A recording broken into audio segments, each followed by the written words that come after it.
guys, welcome back to the channel, and today I'm reviewing the Transformers Studio series, Optimus Primal. Now before I start this review, I just want to apologize for my voice if it sounds a little different. I just got over being sick a little, and it's just my voice that seems a little weird.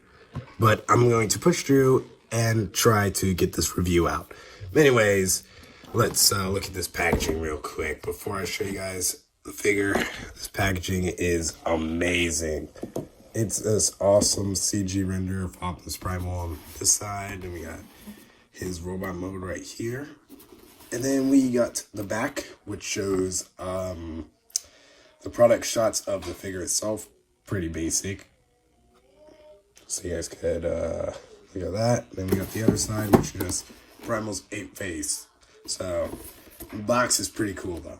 Now, moving on to the figure. The figure here is amazing. The amount of detail on this figure, it looks so good. So you see that his face is fully detailed. It looks basically like the exact thing on the movie. He looks spot on. I don't see nothing wrong with this figure when it comes to the face sculpt. That looks really good. And you see that detail just goes on throughout throughout the entire figure. You see that he just looks great all the way around. Let me just stand him up real quick and pull you guys up. All right, let me just stand you guys up. See that he can stand up pretty straight.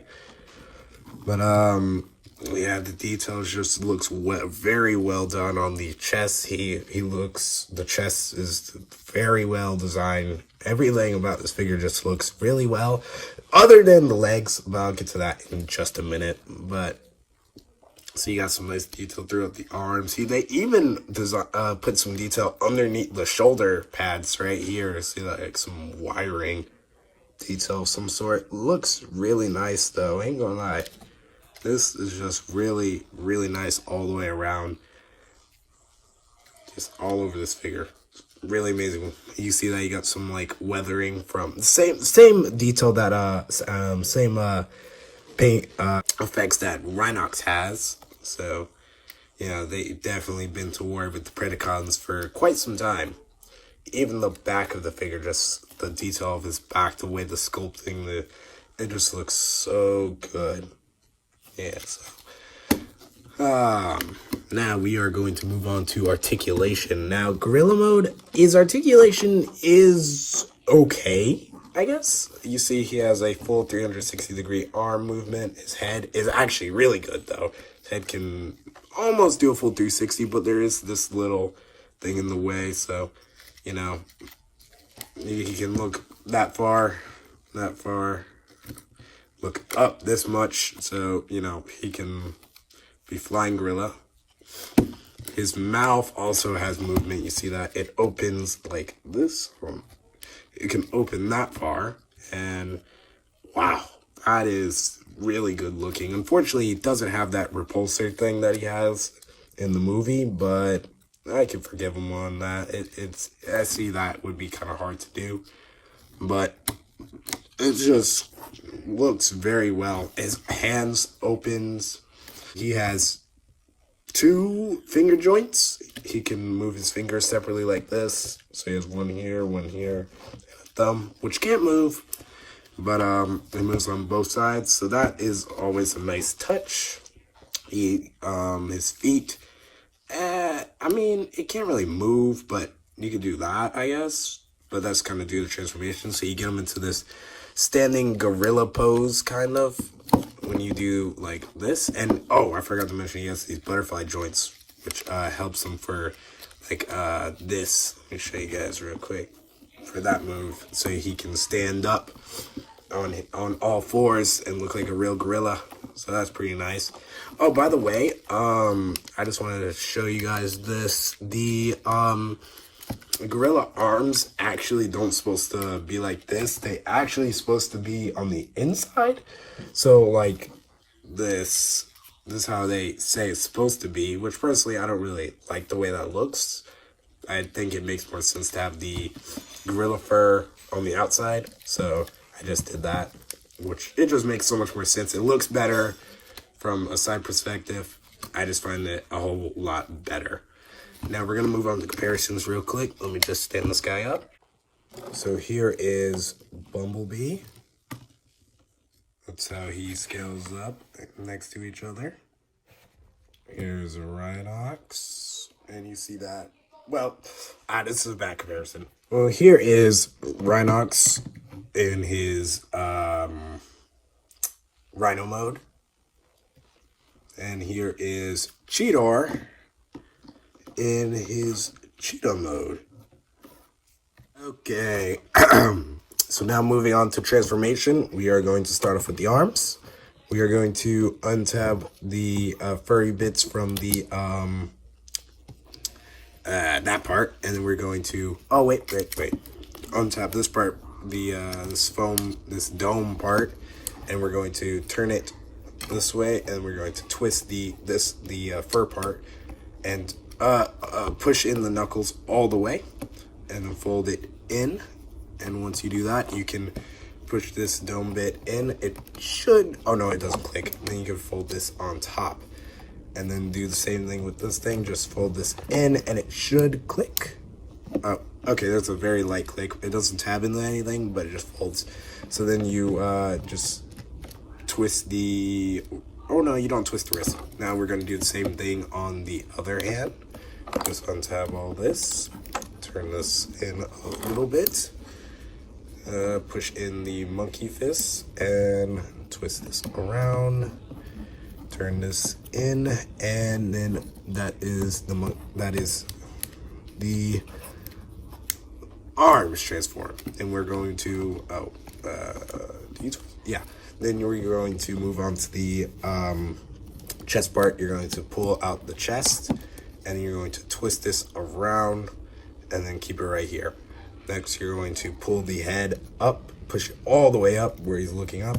Then you come to the back part and you pull it out and fold it around, and it should go right over his head. It has very little clearance, but it does make it around. And then you take this part right here, let me just prop you guys up, this part, and you just turn it around. You kind of have to bend it a little and then turn it, and then you do the same thing. You just fold this down, and then we are not going to tab it in just yet, but you just have this down here, and this does tab into this tab right here, so you just pull this down. And then the back part, we're not going to tab that in yet, so we're just going to pull it down and then leave that there. We'll come back to this in a minute. Next, we are going to, let me prop you guys up again. Next, we are going to pull the entire chest assembly down, pull from right these two bits here. And then once you do that, you can lift this up, turn it around. Oh, and it's not turning. Oh, I forgot. You gotta pull the head up and then turn it around, and then pull the head back up again, and then push it back down and push it up. That should have, now you should have Primal's head. Then you're gonna come back to the back and push in the tab right here. This thing's not focusing. Okay, you guys see that tab? You're going to have to adjust this thing where it fits, and it should click in just like that. Next, we are going to move on. Okay. Then we're going to move on to the legs, and this part is where things get a little complicated, I guess you would say. But you just start to disassemble this part. There's a peg that's right here that tabs into the shin part. You just pull this down, and then you take the legs, the foot bit, you pull this down, which would also push this at the same time, push the foot up while pulling the foot down. And then you should get this. Let's just move this shin down, and it should fold up on the legs like that, and then you would simply push the what's this part, the side of the leg into this silver circle bit. I don't know what you call it, but there's a tab right here. You guys can see that right here. It goes into this part. Then that now out the way, you would simply put the shin bit and pull it up, and then there's that same tabs into this right here. So you kind of just have to wiggle it down a little so you can easily put that into the tab. So then you have to fit it around the shin bit right here, and you guys can see that it kind of just clicked in, right? Well, can't really see the tab, but you guys get it. You just have to tab into that tab and then pull the toe bit down. So this part right here. There you go. And then that is Optimus Primal's right leg complete. Do the same thing with this leg. I'm just gonna fast forward through this. Now, basically, once you got that other leg complete, you should be done all the way. And by the way, these tabs, they are tabs right here, but for some reason on my copy, they do not tab in that well. So I don't know if I'm transforming anything wrong, but it's not working. Anyways, that is Optimus Primal fully transformed in his robot mode. Now this guy is still fully detailed. I think he could use a little more paint. I feel like the paint is kind of lacking, but the painted areas where there is visible paint, it got the scratches that he had in the beast mode. So I think that looks pretty good. Even on his legs, that looks pretty good. But unfortunately, that's kind of the only areas where he has that scratched up paint. Other than that, it's just, that's it. So I wish there was a little bit more, like the robot pecs that he had. Looks like Michael Bay's Dark of the Moon, Optimus Prime is kind of what they got going on here, it looks like. But I feel like they could have put some more paint over this guy. I think it would have looked a whole lot better. But other than that, I feel like it's a really nice looking Primal figure, but the lack of paint and the mouth guard missing, I think those are the main problems. And the feet, the gorilla feet on the back of the legs is the main problems with the figure. But other than that, I think this figure is a solid 9 out of 10. He looks very accurate to the movie. I just think it's just really, really nice. Now, I want to show you guys the accessories for this figure. So, he comes with his two, I don't know what these swords are called, but it's two, like, sword blades. If you guys watch the Beast Wars series and stuff, let me know, what these weapons are called exactly. I don't know if they're just basic scimitars or, no, not scimitars, basic swords. I don't know what they're called exactly, but let me know what they're actually called or if they're just swords. But, he comes with these two swords. They can actually connect together, and then they become their spear weapon, which is pretty iconic to the, actually, I think he did use this in the movie, his dual spears like this. It just fits in his hand. I'll show you that in just a minute. But you see that, there's two spears. He comes with two chains. Well, one chain, but two chains that connects to one. Basically, they're just these very, very detailed and articulated chains. Okay. Very articulated chains. They have a lot of these joints here. So, you get a lot of articulation out of these things. They just connect to the blades right here, and you can make Primal hold them, which I'll show you in just a minute. But he comes with these two blades. Then he also comes with the transwarp key, and this is also very nicely detailed. It looks very nice, pretty faithful to the movie. I just can't get it to focus. Let's see. Okay, there we go. But, it looks pretty nice. It also splits in two, but it's kind of, okay, that was easy. But you see it comes apart, so you could give one half to the Maximals and one half to the to Scourge. So I think that is a nice touch. Then we also have Optimus Prime's axe, very unpainted axe, but it's better than nothing.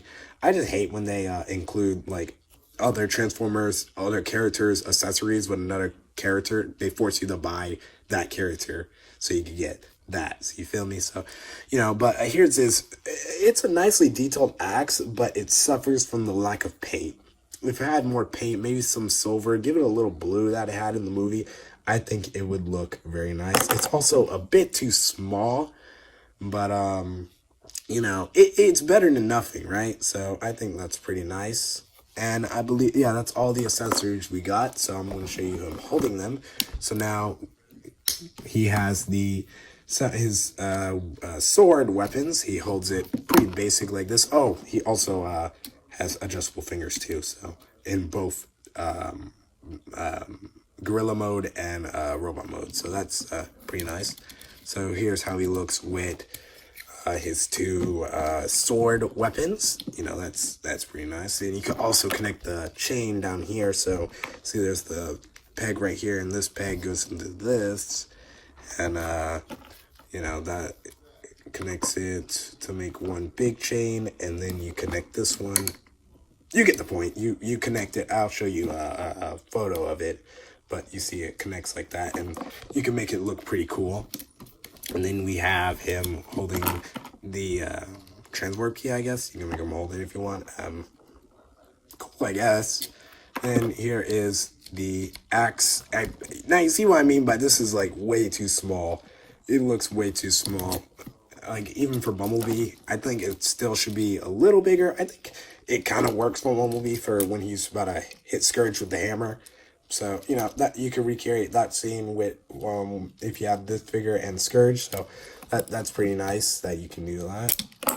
Anyways, moving on to articulation. I'm going to just move all these accessories out the way. Articulation is definitely better in this mode than it is in gorilla mode. He has head movement. It's kind of stiff, but that's a good thing. He can look back that far. Oh wait, he can do that far. Look, both ways.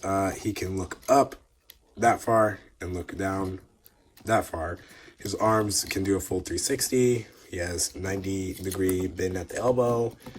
Another 90, he can move his arms up this far. If you move the flap out the way, you can get this far. So, plenty of movement in the arms. He still has his butterfly joints going backwards this time, though. So, I don't think that would be useful, but it's there if you need it. He has 90-degree bend at the knee. Actually, a little more than 90, but you see that he has it there. He has ankle pivot only to the right. So he can move his foot back that far and move up that far. And he also, due to transformation, he does have toe pivot, basically toe movement. So you could use that if you want. So it is possible.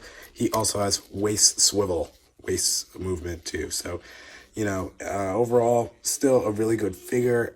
In the articulation department, I think you get him some pretty good poses. It's pretty nicely done. Now, comparisons, we have Studio Series Bumblebee from Rise of the Beast. Here's how they stack up against each other. And by the way, this is a leader class figure, and he's a small leader, but it kind of works because you want to get all these accessories. So, but here's Bumblebee in comparisons, and then here is Cheetor, and here is Rhinox, and oh god, and here's Rhinox, and you see how they scale, and you see that Rhinox is almost as tall as Primal, but Primal is taller, and here is all three of them together. Oh, and I can't get them in the frame. There we go, all three of them together, and they look great. They look really, really cool together. But anyways, that basically wraps up my review on the Studio Series 106 Transformers Rise of the Beast, 106 Optimus Primal figure. Overall, I say this figure is definitely a solid 9 out of 10, even though the problems that he has, it still is just really detailed and it just looks great. just the paint would help. But overall, I say, yeah, like I said, solid 9 out of 10. This figure looks great. He will look good with all the others that's coming up. We got Mirage coming up. I don't have him yet, but he's going to look good with Primal and all the others. I don't have Prime yet, but I plan on getting him soon, hopefully. But yeah, I definitely would recommend this figure. Definitely go buy this one if you see it on Amazon. It seemed like it's very hard to get this guy. Pre-orders sell out so quick on Amazon, but it is possible. That's how I got him early. So anyways, thank you guys so much for watching. Subscribe for the rest of my Rise of the Beast reviews and stop motions coming up. So thank you guys so much for watching, and later.